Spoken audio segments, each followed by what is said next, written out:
fora de tempo. Repreenda, corrija, exorte, com toda paciência e doutrina. Pois virá o tempo em que não suportarão a sã doutrina. Ao contrário, sentindo coceira nos ouvidos, juntarão mestres para si mesmos, segundo os seus próprios desejos. Eles se recusarão dar ouvidos à verdade, voltando-se para os mitos. Você, porém, seja moderado em tudo, suporte os sofrimentos, faça a obra de um evangelista, cumpra plenamente o seu ministério. Eu já estou sendo derramado como oferta de bebida. Está próximo o tempo da minha partida. Combati o bom combate, terminei a corrida e guardei a fé. Agora me está reservada a coroa da justiça, que o Senhor justo juiz me dará naquele dia, e não somente a mim, mas a todos os que amam a sua vinda. Procure vir logo ao meu encontro, pois Demas, amando este mundo, abandonou-me e foi para Tessalônica. Crescente foi para a Galácia e Tito para a Dalmácia. Só Lucas está comigo. Traga Marcos com você, porque ele é útil para o ministério. Enviei Tíquico a Éfeso. Quando você vier, traga a capa que deixei na casa de Carpo, em Troade, e os meus livros, especialmente os pergaminhos. Alexandre o ferreiro causou-me muitos males. O Senhor lhe dará retribuição pelo que fez. Previna-se contra ele, porque se opôs fortemente às nossas palavras. Na minha primeira defesa, ninguém apareceu para me apoiar. Todos me abandonaram. Que isso não lhe seja cobrado. Mas o Senhor permaneceu ao meu lado, me deu forças, para que por mim a mensagem fosse plenamente proclamada, e todos os gentios a ouvissem, e eu fui libertado da boca do leão. O Senhor me livrará de toda obra maligna, e me levará salvo para o seu reino celestial. A ele seja a glória para todos sempre. Amém. Saudações a Priscila, Áquila e a casa de Onesíforo. Erasto permaneceu em Corinto, deixei Trófimo doente em Mileto. Procure vir antes do inverno. Eúbulo, Prudente, Lino, Cláudia e todos os irmãos enviam-lhe saudações. O Senhor seja com seu espírito, a graça seja com vocês. Senhor, nós agradecemos ao Senhor nessa noite e bendizemos o teu nome. Louvamos ao Senhor, porque o teu Espírito Santo sempre opera em nós, tanto querer como realizar. Nós louvamos ao Senhor nessa noite pela tua igreja, agradecemos pela obra que o Senhor tem feito e fará, e desde já confiamos nos méritos de Jesus, pedindo que o Senhor fale com cada um de nós, em nome de Jesus. Amém. Meus irmãos, vocês se lembram daquele filme que foi estrelado por Mel Gibson, Coração Valente? É um filme mais antigo. E nesse filme, né, Coração Valente, o Mel Gibson ele interpreta o soldado escocês, William Wallace, que lidera o exército escocês na luta, no enfrentamento contra o rei da Inglaterra, Eduardo I, no século XIV. E esse William, ele deseja a liberdade do seu povo escocês contra o domínio da coroa inglesa. Para isso ele luta muitas batalhas. E para isso ele sofre bastante para continuar o seu empenho de poder ficar independente e poder vencer o rei. Ele é alvo de perigos constantes, ele é alvo de ameaças frequentes, ele sofre muitas perdas, ele quer o melhor para o seu país. Mas numa das cenas do filme, ele é traído por um dos seus aliados. E nessa cena épica, ele vem galopando velozmente atrás de um soldado que usa um capacete fechado. E ele empreende uma batalha com esse soldado, e os dois caem no chão, até ele tirar o capacete do soldado. E quando ele tira o capacete do soldado que está do lado da Inglaterra, ele toma um espanto, e a expressão do ator é fantástica. a decepção dele perceber que aquele soldado era o seu melhor amigo, que mudou de lado, era o seu maior aliado.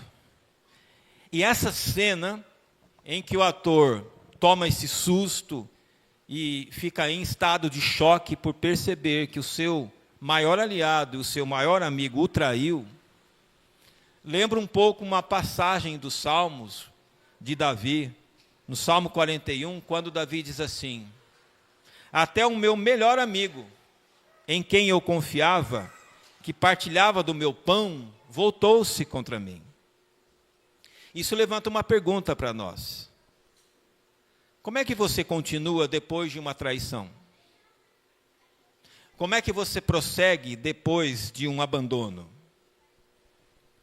E a gente pode perceber que existem pessoas que no passado eram muito alegres, eram muito otimistas, eram cheias de fé, cheias de vitalidade, cheias de vigor. Mas parece que depois de alguns anos e depois de alguns acontecimentos, essas pessoas tão vibrantes do passado estão sem brilho no olhar, estão apáticas, estão indiferentes, estão desinteressadas. Parece que a vida desapareceu deles. O que aconteceu com elas? Por que é que essas pessoas se tornaram assim desanimadas, desmotivadas, tristes? Mas você conhece também pessoas que depois de muitos anos e também depois de muitas situações, se tornaram otimistas, cheias de vigor, cheias de fé, cheias de coragem. São pessoas como Dona Lídia. Me surpreendeu quando eu fui vê-la no quarto ontem. E quando nós começamos a conversar, e ela espontaneamente começou a cantar um hino. Alegre. Parece que nada a abala. O que é que acontece com as pessoas ao longo dos anos? E ao longo dos acontecimentos? São pessoas como Ana e Simeão, que estavam o tempo todo no templo, desde jovenzinhos.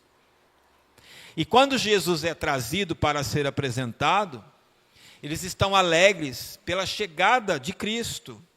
E quando ele é levado, e quando ele é apresentado no templo, elas revelam uma felicidade incontida, própria daqueles que combateram um bom combate, completaram a carreira e guardaram a fé. Mas eu não acho que a vida dessas pessoas tenha sido fácil, porque elas viveram perdas, elas foram desapontadas, e elas enfrentaram lutas terríveis. Mas elas decidiram não jogar fora a confiança em Deus, enquanto passavam de uma fase a outra na sua vida. Por isso, o escritor Henri Nouwen, ele diz que a alegria, ela é resultado das nossas escolhas. Nós podemos escolher como vamos reagir às circunstâncias da vida. Algumas pessoas, ele diz, se tornam ásperas quando o tempo passa. E outras pessoas se tornam alegres quando o tempo passa. Isso não quer dizer que a vida dos que se tornaram ásperos foi mais difícil. O que aconteceu é que simplesmente foram feitas escolhas diferentes, escolhas internas, escolhas do coração. E quando nós lemos esse texto de 2 Timóteo 4, nós encontramos o exemplo, o testemunho de alguém que foi duramente testado e enfrentou toda forma de situação. Essa pessoa sofreu várias decepções com amigos. Essa pessoa foi traída por gente que antes o apoiava. Ele recebeu o mal daquelas pessoas a quem ele fez o bem. Mesmo assim, o apóstolo Paulo resolveu não se entregar à amargura, não se entregar à tristeza, nem passar o resto da vida chupando limão. Quais foram os acontecimentos terríveis que Paulo experimentou? Ele conta aqui 3 nesse texto. A primeira coisa que aconteceu com Paulo foi a desistência de Demas. No verso 10, ele diz assim: Demas amou este mundo e abandonou-me. Quem é Demas? Demas provavelmente foi um companheiro de Paulo em missões. Demas foi alguém que acompanhou Paulo nas suas viagens. Ele é mencionado aqui em 2 Timóteo, ele é mencionado em Colossenses, ele é mencionado também na carta a Filemão. Então era alguém que estava buscando servir a Deus em missões, muito ativo na igreja, e servindo ao Senhor e servindo aos irmãos. Ele foi apoiador em viagens missionárias. E ele foi fiel durante muitos anos, consagrado a Deus, mas agora ele havia abandonado o evangelho por ter sido seduzido pelas coisas dessa vida. E aqui, queridos, nós temos em Demas a representação daquelas pessoas que creram em Cristo durante um tempo, que foram leais a Cristo durante um tempo, que serviram a Cristo durante um tempo, mas que por inúmeros motivos deixaram a fé, esfriaram, não estão mais servindo a Deus nem os irmãos. E nós também lamentamos quando alguém que seguia com a gente a Cristo dá meia volta. Pense em alguém que você conheceu. Pense em alguém com quem você caminhou. Pense em alguém com quem você orava, compartilhava, testemunhava, evangelizava, que não está mais com você. Nós lamentamos essas pessoas que por alguma razão voltaram à antiga vida ou até desistiram de servir a Jesus. E é motivo de tristeza. Só que aquelas pessoas que deixam a igreja, elas podem influenciar você de 2 maneiras. A primeira maneira, quando alguém deixa a igreja, isso pode despertar em nós a oração por eles, a compaixão por eles, o desejo de buscá-los de volta. Mas os que deixam a igreja também podem nos influenciar a enxergar só o lado difícil, as dificuldades, os custos, os desafios, deixando de percebermos a bondosa mão de Deus que nos acompanha em tudo. E Deus queira que você sempre tome a primeira opção, não a segunda. Paulo teve que impedir em si a desistência de Demas, que essa desistência o desanimasse na fé, no serviço de Jesus. E não deve ter sido fácil para Paulo, porque acima de tudo Demas era seu amigo. Mesmo assim, ele diz: eu combati o bom combate, eu completei a carreira e eu guardei a fé. E queridos, dessas 3 frases de Paulo, eu acho que a mais importante é: guardei a fé. Porque guardar a fé é a principal decisão que eu e você temos que tomar na vida. Nada pode abalar sua fé. Nada pode fazer você voltar atrás. Combata o bom combate, complete a carreira. Não perca a fé. Perder a fé não vale a pena. Em 1 Coríntios, o apóstolo Paulo diz no capítulo 13, agora, pois, permanecem a fé, a esperança e o amor. Então, para continuar amando a Deus, amando os irmãos, amando o povo de Deus, para continuar amando, nós temos que continuar crendo. E para continuar crendo, nós não podemos perder a esperança. Por isso permanecem a fé, a esperança e o amor. Mas a segunda situação difícil que Paulo enfrentou foi a difamação de Alexandre. No verso 14, ele diz assim: Alexandre o ferreiro causou-me muitos males. O Senhor lhe dará retribuição pelo que ele fez. Alexandre também foi um cristão durante um certo tempo. Mais um que deixou a fé, além do Demas, Alexandre. Ele foi cristão durante um tempo, por alguns anos, mas deixou o caminho e pior, ele se tornou um mau exemplo para o Evangelho, a ponto de Paulo escrever sobre ele, 1 Timóteo 1, 19 e 20, o seguinte: mantenha a fé, a boa consciência, que alguns rejeitaram, e por isso naufragaram na fé. Dentre eles estão Himeneu e Alexandre, os quais entreguei a Satanás, para que aprendam a não blasfemar. Alexandre se afastou da fé, Alexandre se afastou do caminho, Alexandre se afastou de Cristo, mas diferente de Demas, a sua boca não ficou fechada. Demas deixou a fé triste, lamentável, mas ficou quieto. Alexandre não.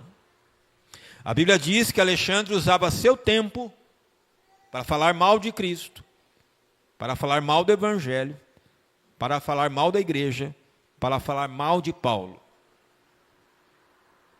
E queridos, quando um não crente faz isso, tudo bem. É até esperado que o não crente fale mal de Cristo, do Evangelho, da igreja. Não causa tanto prejuízo. O pior é quando um irmão deixa de agir como irmão. Porque em vez de abençoar, amaldiçoa. Porque em vez de orar pela igreja, fala mal da igreja.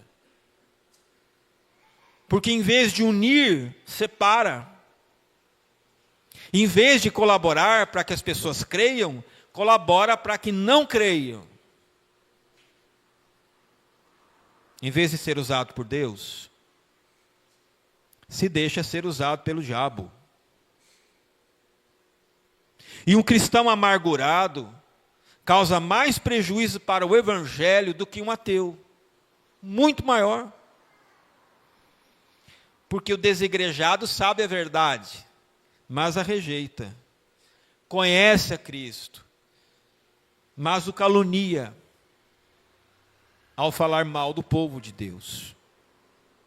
São pessoas que provaram do Espírito Santo, provaram da bondade de Deus, provaram do amor fraternal e agora cospem no prato que comeram. Deus nos guarde disso, queridos.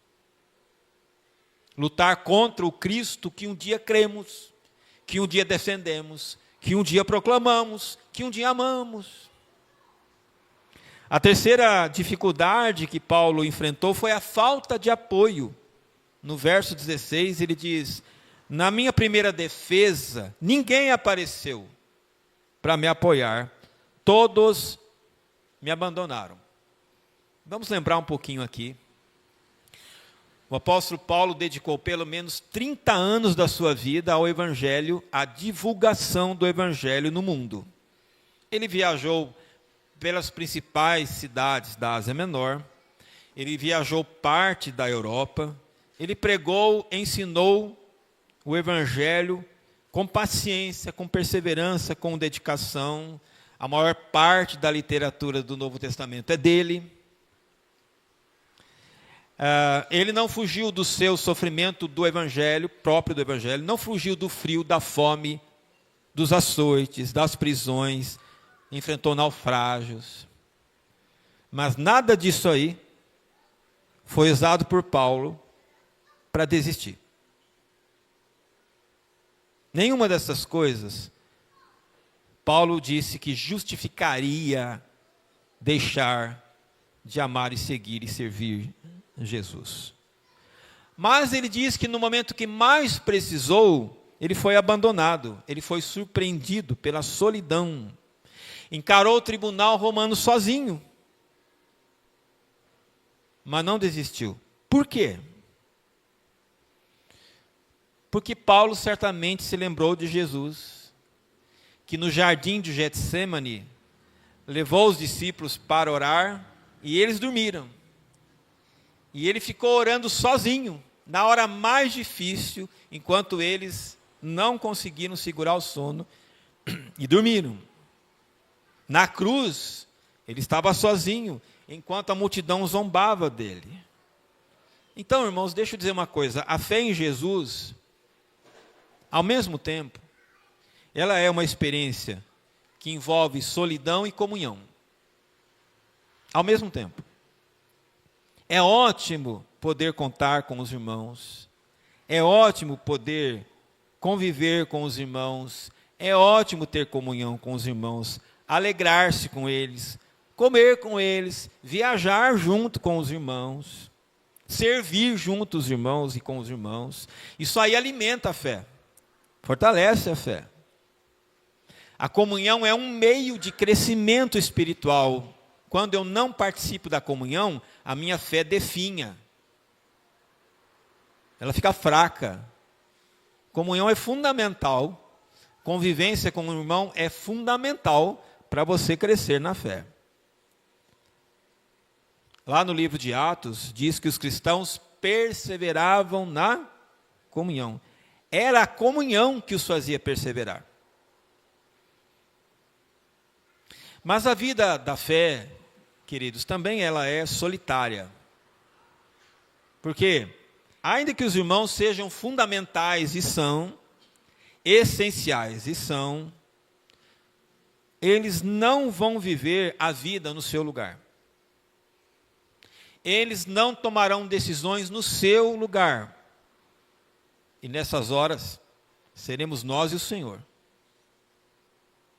E nessas horas o que conta é o que Jesus diz: entra no teu quarto, fecha a tua porta e ora a teu pai, e o teu pai te ouvirá. Então a vida da fé ela envolve comunhão e solidão, as duas. É por isso que a gente pode lembrar daquele cântico: ah, como é bom poder aos pés da cruz depositar este meu fardo pesado e árduo de carregar. Então essas foram as 3 pressões na vida do apóstolo Paulo. Pressões que tinham o potencial de desanimá-lo. A desistência de Demas, a difamação de Alexandre e a falta de apoio. Mas, o que é que Paulo fez para superar isso aí? E continuar vivo, vibrante, entusiasmado pela obra de Deus e pelas missões e pelo chamado de Jesus. Primeira lição que a gente aprende com Paulo é a lição de ser um encorajador. Olha comigo o verso 11. Ele diz: só Lucas está comigo. Traga Marcos com você, porque ele é útil para o ministério. Então Paulo aprendeu a superar a decepção com pessoas, porque ele aprendeu uma coisa: pessoas decepcionam. E isso não chocava Paulo. Ele sabia que isso acontecia. Quem é João Marcos? Ele diz: traga João Marcos. João Marcos era sobrinho, talvez, de um melhor amigo de Paulo, que era Barnabé. Você se lembra? Quando Paulo se converte, nenhum dos discípulos de Jesus acredita na conversão. É preciso que o Barnabé testemunhe a favor de Paulo, esteja e chegue mais perto de Paulo e dê depoimentos favoráveis de Paulo para os discípulos. E eles ficaram tremendamente amigos e foram missionários juntos pela igreja de Antioquia. E houve um momento que um sobrinho do Barnabé, chamado João Marcos, decidiu se juntar aos dois. E aí eram 3, viajando ao mundo, pregando o evangelho. João Marcos foi em várias missões pregando o evangelho, mas teve um momento que ele desistiu. Não quis ir mais. O tempo passou, a gente não sabe quanto, e o João Marcos pensou melhor e decidiu voltar a integrar a equipe missionária. E a gente sabe como Paulo era. Paulo não concordou com a volta do João Marcos. Paulo não acreditou que João Marcos realmente estava convicto do chamado. E ele não deixou João Marcos voltar. E aí tem aquela discussão em Atos, né? Barnabé e Paulo discutindo. E João Marcos e o tio vão pregar o evangelho para uma região do mundo, e Paulo e Silas vão para outra região do mundo. E a gente não sabe, nunca mais é dito nada sobre Barnabé e Paulo. Mas o tempo passou, agora, Paulo fala de João Marcos de uma forma amistosa, positiva e carinhosa. Porque Paulo descobriu algo em João Marcos que ele não tinha visto. E por que não tinha visto? Porque ele foi apressado, foi injusto e foi intolerante. Paulo era o tipo de pessoa que media os outros com a sua fita métrica. E se as pessoas não coubessem na sua fita métrica, ele não queria conversa, convivência. Não as queria por perto, não desejava seu apoio. Irmãos, às vezes nós somos assim. Às vezes nós desistimos de alguém cedo demais, só por causa de uma palavra, só por causa de uma opinião, por causa de uma falha que tiveram, porque elas não couberam na nossa fita métrica. Mas as pessoas falham. Seria tão bom se ninguém falhasse. Seria tão bom que o seu irmão em Cristo não falhasse com você e nem decepcionasse você nunca. Seria tão bom que o seu marido não te decepcionasse. Que a sua esposa não te decepcionasse. Que os seus pais não te decepcionassem. Que seus filhos não te decepcionassem. Mas eles fazem isso, porque você faz isso, porque eu faço isso.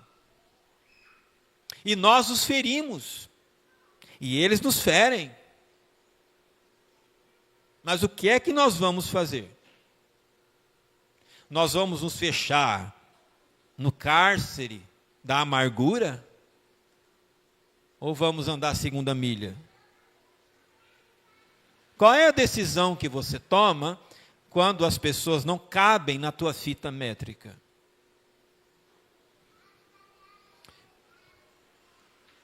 Eu conheci em alguns pastorados que eu tive, alguns irmãos que vieram de outras igrejas. E lá na igreja deles, eles eram o problema. Eles sofriam rejeição, eram postos de lado. Mas quando chegaram a integrar o nosso grupo, curiosamente, surpreendentemente, se tornaram melhores colaboradores que eu tive. Amistosos, fiéis a Deus, solidários. O que é que faltou? Talvez tenha faltado incentivo, paciência, compreensão. O tempo passou e Paulo diz assim: traga João Marcos. Ele é útil para o ministério. Então Deus pode transformar aqueles que nós dizíamos não ter jeito, não ter solução. Porque o Evangelho ensina a admitir que nós podemos estar errados. Porque nós achamos sempre ter razão. O nosso jeito de viver é o certo. As nossas opiniões são corretas. Os outros é que estão errados. Então leva tempo e treinamento para que a palavra de Deus quebre a nossa cerviz, a nossa arrogância. Para Paulo isso foi dramático, ele teve que cair de cara no chão para poder ouvir Jesus e poder olhar para a igreja com outro olhar. Então, queridos, não é a idade que amadurece a gente. É o Evangelho. Isso se nós tivermos a humildade de deixar o Espírito Santo nos convencer quando estamos errados com as pessoas. Então, que a gente seja encorajador um do outro. É isso que Paulo ensina para a gente. Encoraje o outro. Olhe para o seu João Marcos com o olhar do Evangelho, não com a sua fita métrica. A sua fita métrica não interessa. É o Evangelho. A segunda reação de Paulo é entregar as suas emoções a Deus. E aí ele vai falar do Alexandre. Verso 14. Alexandre o ferreiro causou-me muitos males. O Senhor lhe dará retribuição pelo que ele fez. Então Paulo foi magoado, o seu sentimento foi quebrado por esse Alexandre. As emoções de Paulo estavam em conflito. E queridos, só existem duas opções que a gente pode tomar quando os nossos sentimentos são feridos por pessoas. Só duas opções. A vingança ou o perdão. Mesmo quando alguém diz assim, eu não vou perdoar, mas eu também não vou me vingar. Eu só vou ignorar. Ora, ignorar é uma vingança. Ignorar é uma maneira de considerar que o outro não existe mais. Para mim, pelo menos, não existe mais. É uma vingança sutil, menos problemática. Romanos 12 é um texto que fala de vingança, você sabe. O texto de Romanos 12 diz para nós que a vingança já tem dono. O dono da vingança é Deus. Se Deus é o dono da vingança, eu não posso pegar para mim o que não é meu. Seria roubá-lo. Não posso fazer uma coisa que é da competência de Deus fazer. Então, o que Deus me autoriza a fazer quando os meus sentimentos estiverem feridos? Deus me autoriza a fazer o bem. Se seu inimigo tiver fome, dá-lhe de comer. Se tiver sede, dá-lhe de beber. Fazendo isso, você amontoará brasas vivas sobre a cabeça dele. Não se deixem vencer pelo mal, mas vençam o mal com o bem. Como é que eu entendo esse texto? Essa história da brasa na cabeça. Eu acho que de alguma forma, Deus vai fazer você reencontrar algum dia a pessoa que lhe fez mal. Cara a cara. Esaú e Jacó, um exemplo. José e os seus irmãos, outro exemplo. Um dia, esse que você tem ressentimentos ou fez mal a você, ele e você vão se reencontrar. Pode demorar até, mas vai acontecer. E quando acontecer, quando a poeira tiver baixado, essa pessoa vai chegar até você precisando de algo. É o que o texto diz. Por que que o inimigo chega a você e Deus diz, dê comida, dele de comer, dele de beber? Porque ele vem precisando. Entendeu? Qual é a vingança que Deus faz, queridos? É criar uma necessidade para que você supra, eu supra. Então, se alguém machucou seu coração, feriu seu coração, magoou você, tenha duas coisas em mente. Essa pessoa pode demorar ou não. Ela vai voltar e você vai ficar com ela cara a cara. Deus vai criar uma necessidade para ser suprida. E quando isso acontecer, não se deixe vencer pelo mal, mas vença o mal com o bem. E a terceira reação que Paulo ensina para a gente é perdoar. Ele diz no verso 16 e 17: na minha primeira defesa ninguém apareceu para me apoiar, todos me abandonaram, que isso não lhe seja cobrado, mas o Senhor permaneceu ao meu lado e me deu forças. Então Paulo está dizendo aqui sobre os que não compareceram no seu julgamento, que isso não seja cobrado deles. Ele está usando uma linguagem contábil. Paulo está dizendo assim: Deus, não coloque isso aí na lista de débitos dessas pessoas. E Paulo está repetindo o Espírito de Cristo e o Espírito do Evangelho, como a gente sabe que Estevão falou ao ser apedrejado. Senhor, não lhes imputes, não coloque na conta deles este pecado. E Jesus na cruz perdoa-os porque eles não sabem o que fazem, não cobre deles.